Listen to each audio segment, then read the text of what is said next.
Dalam ajaran agama Islam, hari kiamat adalah akhir dari segala kehidupan di dunia ini. Allah Subhanahu wa Ta'ala telah mengingatkan kita melalui Al-Quran dan Rasulullah SAW tentang tanda-tanda dan kedahsyatan hari itu. Tidak ada satu makhluk pun yang tahu kapan hari kiamat akan terjadi, namun Allah telah menjelaskannya dengan jelas bahwa ia akan datang tiba-tiba saat manusia lalai dan sibuk dengan urusan duniawi. Pada saat hari kiamat nanti, semua makhluk akan menghadapi kematian, termasuk semua manusia dan makhluk lainnya di seluruh alam semesta. Namun, ada seorang manusia yang menjadi manusia terakhir, terombang-ambing dalam ketidaksadaran bahwa dunia telah mengalami kiamat. Apa yang menyebabkan ketidaksadaran tersebut, dan bagaimana nasibnya? Di dalam Al-Quran Surah Az-Zumar ayat 68, dijelaskan bahwa pada saat kiamat, orang-orang yang mengalami kehancuran adalah orang-orang yang jahat, dan termasuk di antaranya adalah manusia yang kufur. Penggambaran ini juga diperkuat dalam hadis yang diriwayatkan dari Ibnu Abbas bin Sam'an radhiyallahu anhu, di mana Rasulullah sallallahu alaihi wasallam menjelaskan bahwa ketika kiamat tiba, Allah akan mengirimkan angin sejuk yang membuat seluruh jiwa manusia yang beriman meninggalkan dunia, dan hanya manusia yang kufur dan banyak dosa yang akan menghadapi azab yang datang menghantam mereka. Seperti orang-orang yang menyembah berhala, mereka merupakan golongan yang akan mengalami nasib lebih parah pada hari kiamat. Ini adalah peringatan yang sungguh mengerikan, sebagaimana disampaikan oleh Ibnu Umar radhiyallahu anhu dari Rasulullah sallallahu alaihi wasallam. Di dalam hadis tersebut, Rasulullah menjelaskan bahwa Allah akan melepaskan angin dingin yang berhembus pada siang saat hari kiamat. Akibatnya, tidak ada seorang pun dari manusia yang beriman akan selamat karena nyawa mereka akan dicabut. Yang tersisa hanyalah yang jahat, dan mereka tidak memiliki keimanan. Mereka tidak bisa membedakan antara yang baik dan yang buruk. Situasi ini semakin buruk ketika setan muncul dan memberikan nasihat buruk kepada manusia. Setan memerintahkan mereka untuk menyembah berhala, dan sayangnya mereka mengikuti perintah tersebut. Ironisnya, mereka melakukan ini meskipun sebelumnya hidup dalam kemewahan dan kelimpahan. Kemudian, hari kiamat datang. Berbeda lagi dengan orang yang beriman. Mereka memiliki perlindungan istimewa dari Allah Subhanahu wa Ta'ala. Kemudian, Allah mengirim angin seperti semerbak minyak wangi yang sangat lembut. Rasanya seperti menyentuh sutra. Tak ada satupun jiwa yang di dalam hatinya terselip iman sebesar biji, kecuali angin tersebut akan mematikannya. Kemudian, tinggal tersisa manusia paling jelek. Di tengah merekalah kiamat terjadi. Kepastian akan datangnya hari kiamat adalah suatu yang tidak diragukan lagi, dan hal ini telah diabadikan di dalam berbagai dalil. Salah satunya adalah firman Allah yang menyatakan, mereka menanyakan kepadamu tentang kiamat, kapan terjadi? Katakanlah, sesungguhnya pengetahuan tentang kiamat itu ada pada Tuhanku. Tidak ada seorang pun yang dapat menjelaskan waktu terjadinya selain Allah. Kiamat itu sangat berat huru-haranya bagi makhluk yang di langit dan di bumi. Kiamat itu tidak akan datang kepadamu melainkan secara tiba-tiba. Mereka bertanya kepadamu seakan-akan engkau mengetahuinya. Katakanlah, sesungguhnya pengetahuan tentang hari kiamat ada pada Allah, tetapi kebanyakan manusia tidak mengetahui. Quran Surat Al-A'raf ayat 187.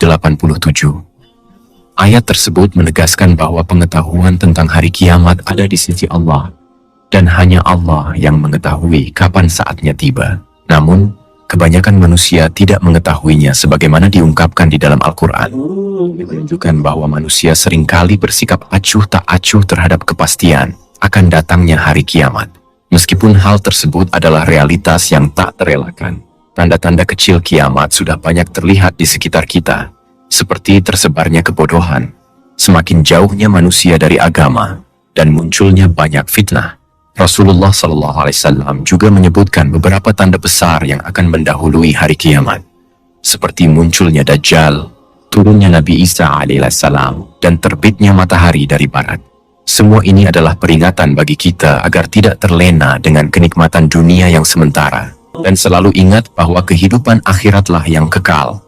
Selain itu, hadis juga menguatkan keyakinan akan datangnya hari kiamat. Di antara hadis yang diriwayatkan oleh Abu Daud, An-Nasai, dan Ibnu Majah, disebutkan bahwa kiamat akan terjadi pada hari Jumat, hari yang menjadi istimewa bagi umat manusia.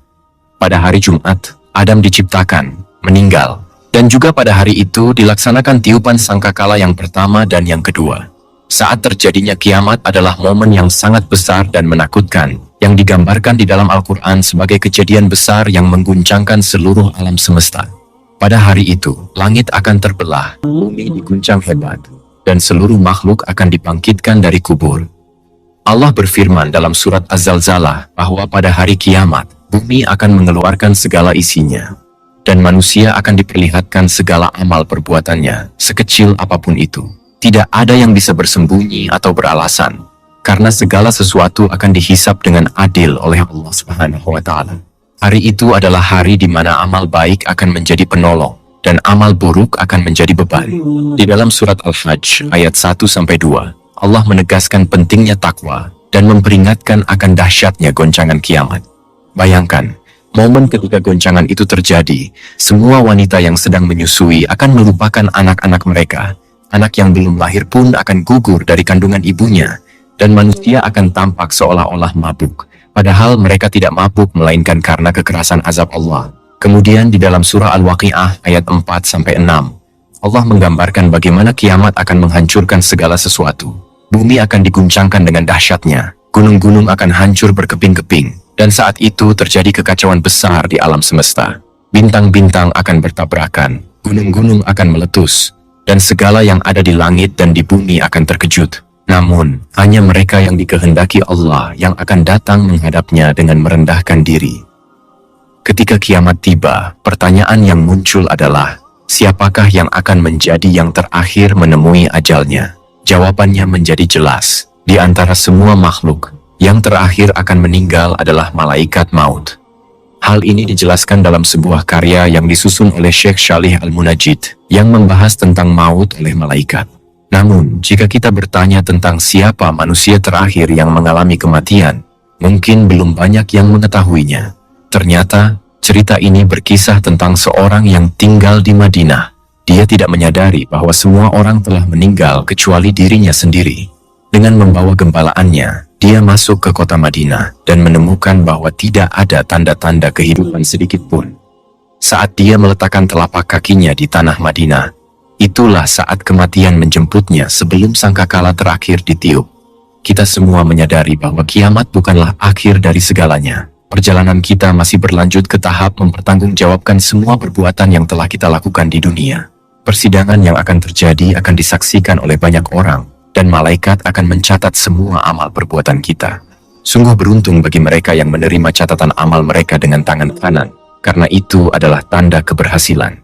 Namun, malang bagi mereka yang menerima catatan amal mereka dengan tangan kiri, karena itu menandakan sebuah kegagalan. Dalam suasana yang penuh kegelisahan ini, seseorang mungkin merasa kebingungan dan berharap agar mereka tidak diberikan buku catatan amal mereka, dan tidak mengetahui apa yang akan menjadi pertanggungjawaban mereka. Mereka mengetahui bahwa kematian akan menjadi akhir dari segalanya, saat harta dan kekuasaan tidak lagi memberikan manfaat.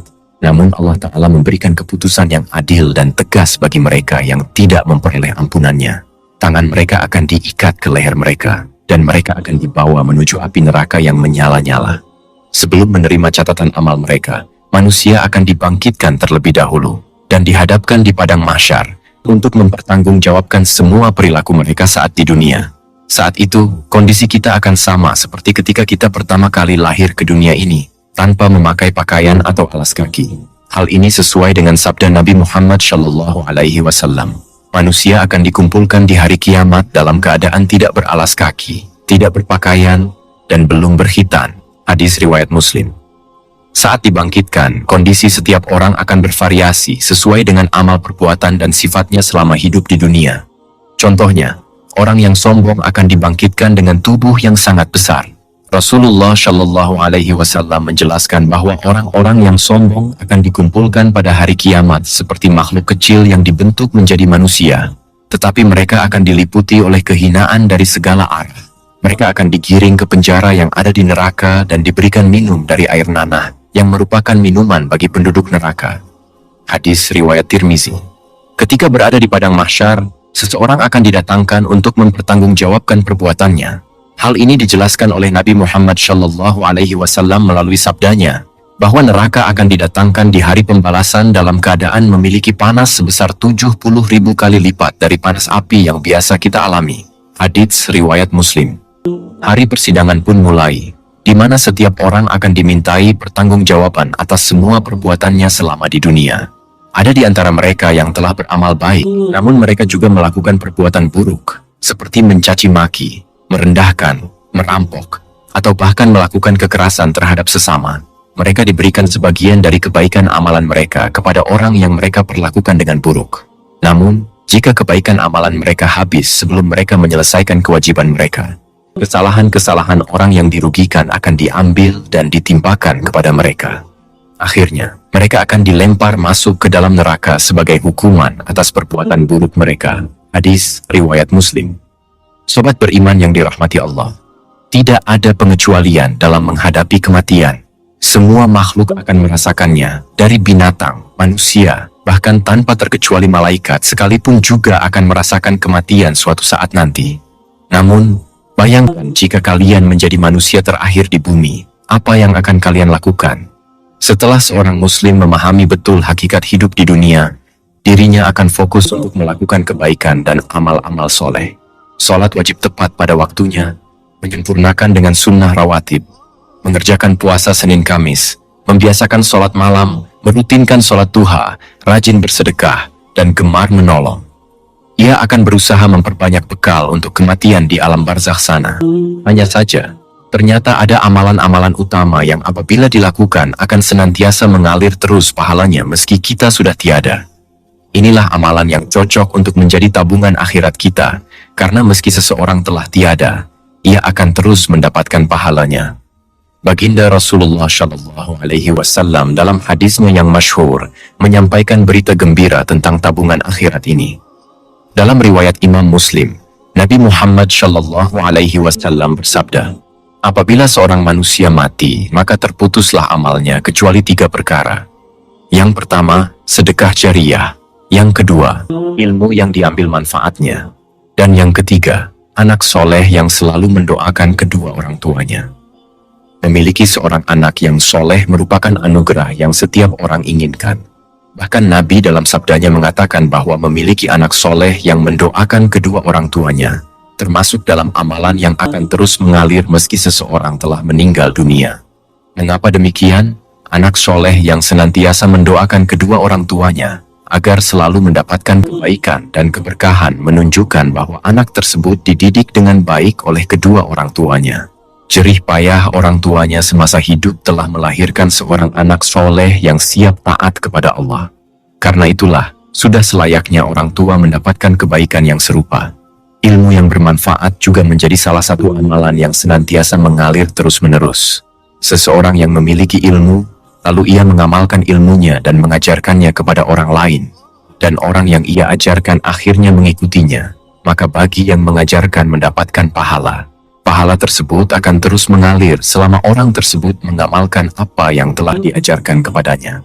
Mengenai keutamaan ilmu ini, Rasulullah Shallallahu Alaihi Wasallam mengatakan di dalam sabdanya, barang siapa yang mengajarkan kebaikan, maka dia akan mendapatkan pahala seperti pahala orang yang mengerjakannya. Hadis riwayat Muslim. Setidaknya dari hal ini membuat kita semakin bersemangat untuk mengajarkan apa yang telah kita pahami kepada banyak orang. Berharap ada ilmu-ilmu bermanfaat yang dapat menjadi tabungan akhirat kita. Dalam hadis tentang tabungan akhirat di atas, salah satu amalan yang pahalanya tidak terputus setelah seseorang meninggal dunia ialah sedekah jariyah.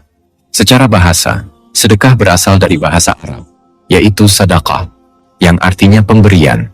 Adapun jariyah bisa diartikan sebagai mengalir. Sehingga, secara bahasa, sedekah jariyah artinya sedekah yang mengalir terus-menerus.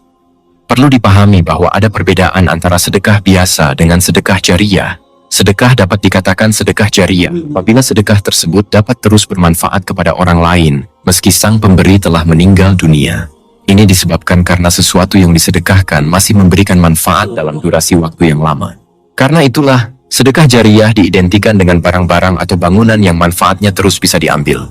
Adapun contoh sedekah jariyah seperti memberikan harta untuk pembangunan masjid, sekolah, rumah sakit, dan sebagainya. Sedekah jariyah tidak memandang banyak sedikitnya harta. Berapapun jumlah harta diperbolehkan, karena titik dekatnya ada pada keikhlasan pelaku dan kebermanfaatan barang tersebut. Selama seseorang bersedekah harta yang selalu dapat diambil manfaatnya, dan dirinya melakukan hal tersebut ikhlas karena Allah, tidak mengharapkan imbalan apapun selain dari Allah, maka insya Allah selama harta tersebut dimanfaatkan, selama itu pula ia akan senantiasa mendapatkan pahala dari Allah. Kurang lebihnya mohon dimaafkan jika ada kesalahan tutur kata penyampaian yang kurang baik. Kesalahan dan keburukan itu datangnya dari saya, dan yang baik dan benar itu hanya milik Allah Subhanahu wa Ta'ala. Terima kasih sudah menonton. Sampai jumpa lagi di video selanjutnya. Kami akhiri. Hadanallah.